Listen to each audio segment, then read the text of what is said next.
Guys, welcome back to our channel learn to be smart. इस video में हम बात करेंगे profit and loss on sale of the asset की। मतलब जब भी हम एसेट को बेच देते हैं तब हमें प्रॉफिट होगा या लॉस होगा, इसको हम कैसे निकाल सकते हैं। अब अगर हम कोई भी एसेट बेचते हैं तो हमें प्रॉफिट हो सकता है, हमें लॉस भी हो सकता है, और ऐसा भी हो सकता है कि ना तो हमें प्रॉफिट हो ना ही हमें लॉस हो। तो ये वाले कंसेप्ट में स्टूडेंट्स काफ़ी गलतियाँ करते हैं, तो आप इस वीडियो को एंड तक देखिएगा ताकि आप कोई भी गलती ना करके आए। तो वीडियो में स्टार्ट करती हूँ। Profit and loss on sale of asset की बात करते टाइम मैं आपको एक एग्जांपल लेके समझाती हूँ।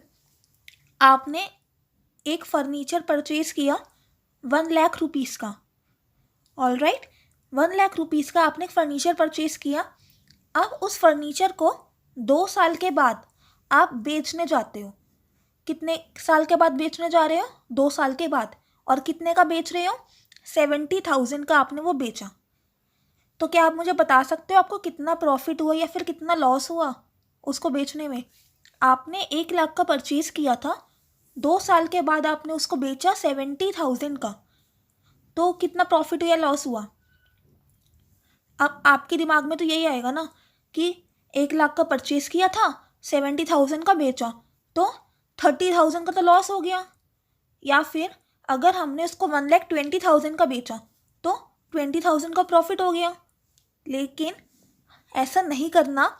हमें क्या करना है, जिस दिन बेचा ना उस दिन की वैल्यू निकालनी है। ये जो 1 लाख वैल्यू थी फर्नीचर की, 2 साल पहले की थी। 2 साल पहले खरीदा था और बेचा 2 साल के बाद, तो क्या फर्नीचर की वैल्यू कम नहीं हुई होगी इन 2 सालों में?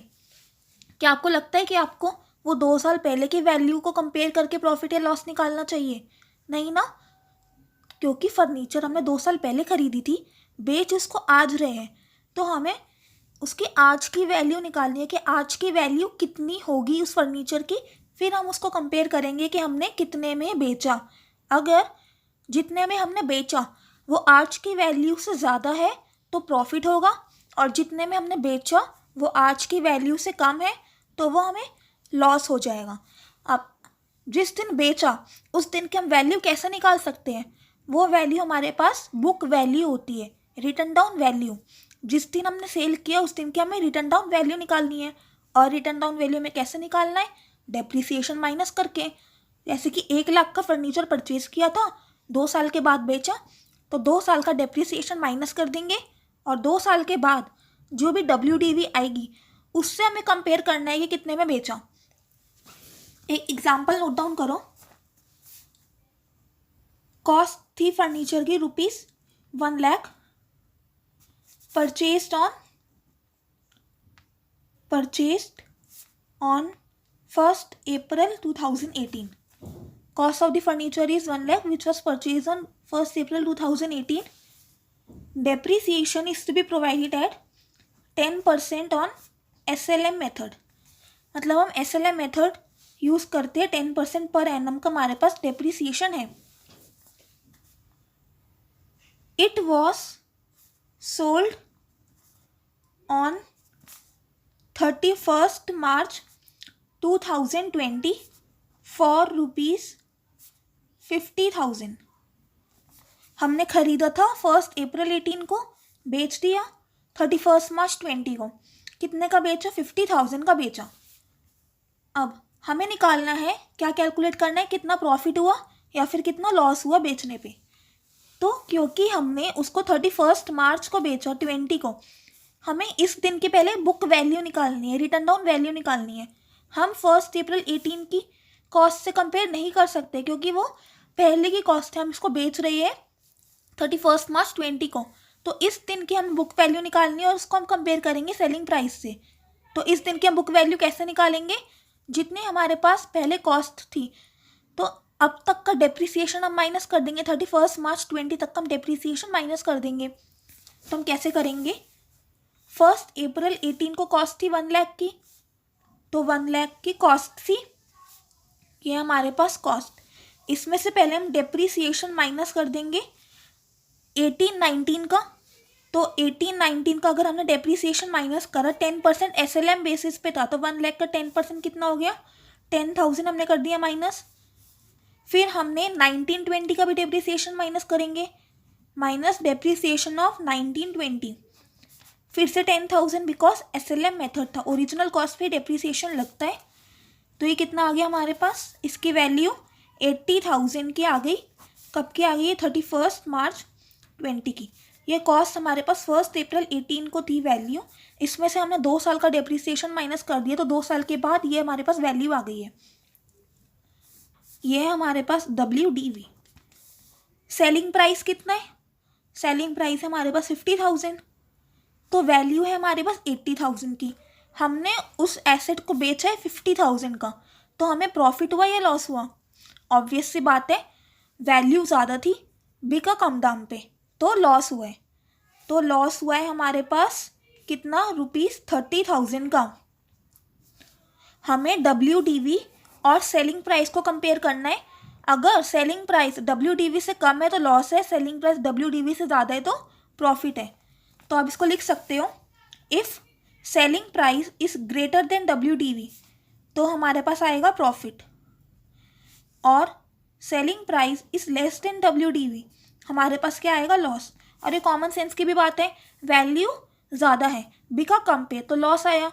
अगर ये सेलिंग प्राइस कितनी होती, 1 लाख की सेलिंग प्राइस होती, वैल्यू 80,000 की है, हमने बेचा 1 लाख पे, तो हमारे पास प्रॉफिट आ जाता कितना, 20,000 का।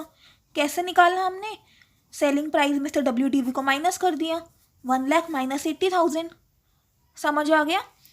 तो हमें प्रॉफिट या फिर लॉस निकालना है, तो जिस दिन हमने एसेट को बेचा उस दिन की हमें WDV चाहिए, और WDV को हम सेलिंग प्राइस से कंपेयर करेंगे। अगर WDV सेलिंग प्राइस दोनों बराबर है तब तो ना तो कोई प्रॉफिट हुआ ना ही कुछ लॉस हुआ। अगर सेलिंग प्राइस ज़्यादा आ गया WDV से तो हमें प्रॉफिट होने वाला है, और अगर सेलिंग प्राइस कम है तो हमें लॉस होगा। एक एग्जांपल लेते हैं।